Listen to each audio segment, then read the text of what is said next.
tonight. It is dark and cold, 6:15, about time to go in. Got Milo with me, I think he's ready to go in. And I cleaned up where I'd epoxied, just around the edges of that weld, just where there was a little step, because I didn't try to sand this down. I didn't want to take any original material away, so I left a little step there, and the epoxy just filled in that little gap. It's come up nicely. This will need a good clean again because of the dust from the sanding. I have ordered today various O-rings and oil seals, and then promptly realized I need to order some more because I want to change the ones in the wheels, and the wheel bearings seem okay, but I'd like to get them out and maybe give them a clean out and re-grease, but they seem fine.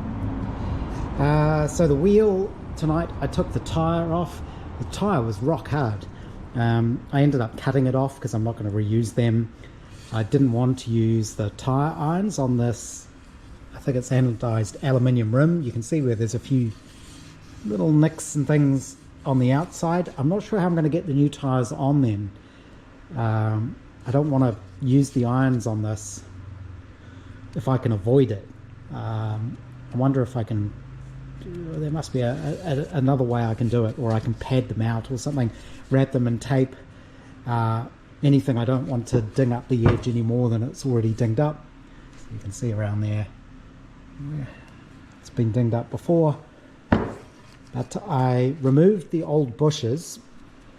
I did have an idea for that. I was going to use one of those expanding bolts, push that in and then pop them out, but I didn't have one the right size.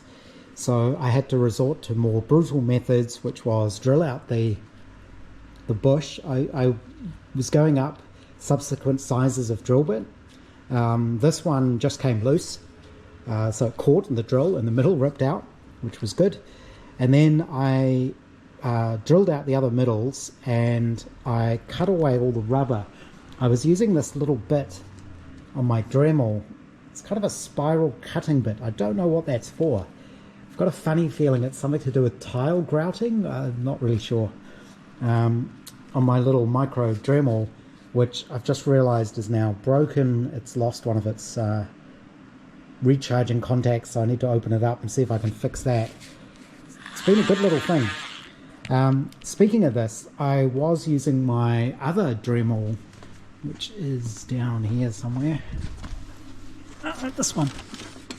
So this is only a 2-speed one, and the 2 speeds are either way too slow or way too fast. So I finally got round to buying a little box so that I can mount my little plug thing, and I'm going to test this variable transformer I got, Variac, and see if I can use that mounted on a board to plug the Dremel in to give it some speed control.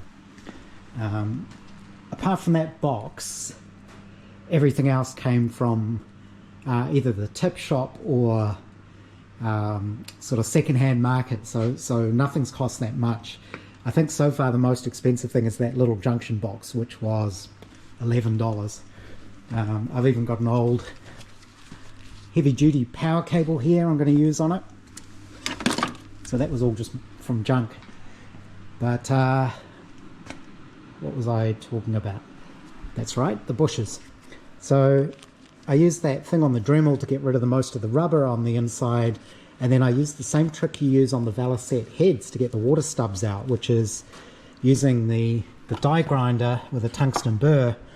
You thin out the inside of the bush, and you do it in such a way that you don't go all the way through if you're careful, and it just makes it thin enough you can get a really small screwdriver in behind there and just bend it in, and it'll take the tension off. If you do it properly, it'll crack and the tension just disappears off this and it'll pull straight out.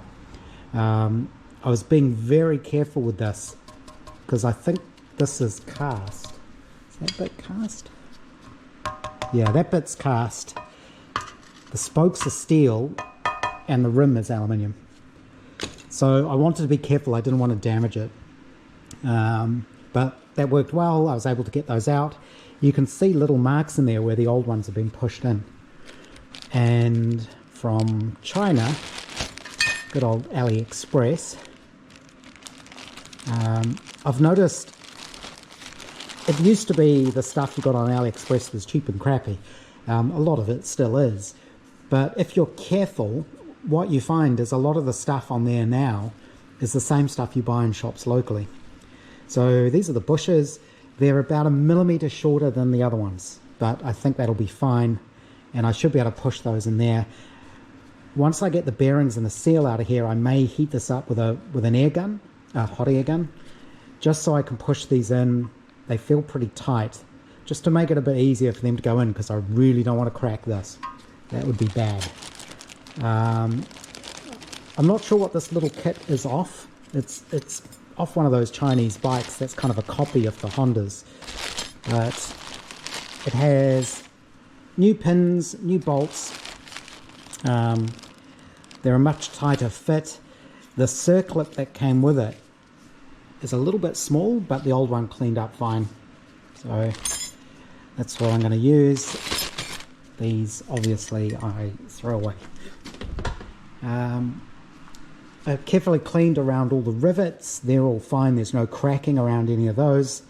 When I started cleaning it, I thought the nuts were painted black and that the paint was coming off. No, it was just grime. So I got all that off. These seem to be passivated, I think, these nuts. And you might not be able to see it, but inside there it looks like there's a pin that holds them. So these are obviously not meant to come undone ever. But yeah, it looks like a little pin is pushed down inside there. Very strange. I've measured the diameter of the drum. It's actually marked on the inside. It gives you the maximum dimension. We're well under that, so that's all good. Rest of the rim seems good. Yeah, I need to, that oil seal is pretty knackered. I can feel it doesn't even seem to have a lip there anymore. So I'll replace that. I'll probably get some wheel cleaner and give these a good spray down. I'll put them in the parts washer, but give it a good spray down. Maybe try and get some of the surface rust off it and then water blast them, because I want to get inside there as well. And new fuel tap arrived today. Slowly collecting all the parts I need. The other thing is my rust killing solution. That's working really well. So this was a rusty petrol cap off the spare tank, and it's just totally cleaned it. Actually, I should spray some WD-40 on that so it doesn't rust any further. But it is changing color, which I think means it's doing something. You can see it's actually getting dirtier.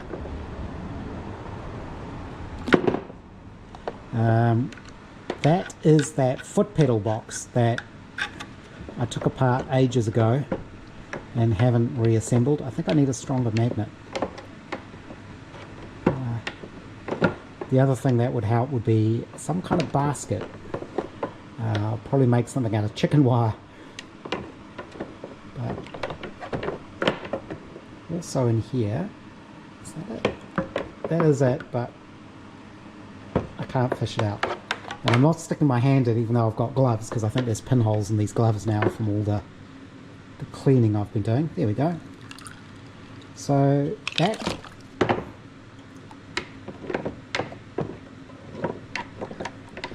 was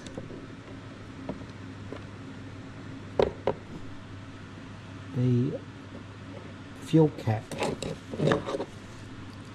and it is taking the surface rust off. It's not affecting the paint. This is my spare tank, so, but yeah, that's working really well. So this is kind of the equivalent sort of thing to evaporust, but way cheaper.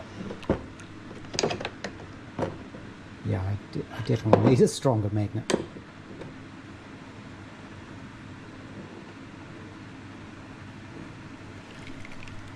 That's that foot pedal.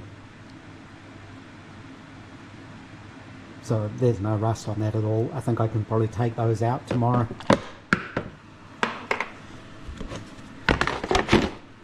So that's good. Lid just stops evaporation. What else? What else? No, I think that's basically it for tonight. Oil seals are on the way. I'll go look up what these ones are, and I think they said it would take a few days to arrive, so I think maybe if I ring them tomorrow, hopefully I can add a couple to the order. I think there'll be one on the front wheel as well, of course. I haven't started doing that yet. There's one there. It's for the Speedo drive, and that one, that's an interesting shape one. That one doesn't seem too bad.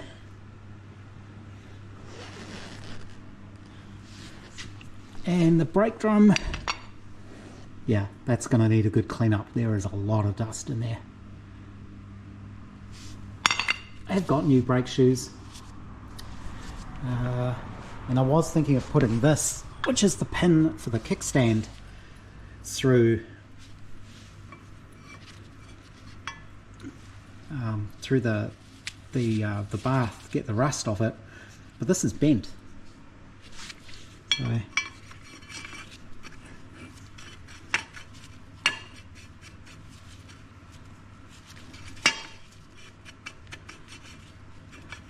it's bent and fairly worn. So I'll don't really want to have to machine one of those out. I suppose I could if I had to. So I'll see if I can straighten that. I might put these through as well, get the surface rust off. And this, I still can't do anything with this until the weather's a bit better, but this basically needs to be taken outside, given a good degreasing, bit of wire brushing, treat the rust, and then paint it black. It's coming along quite well.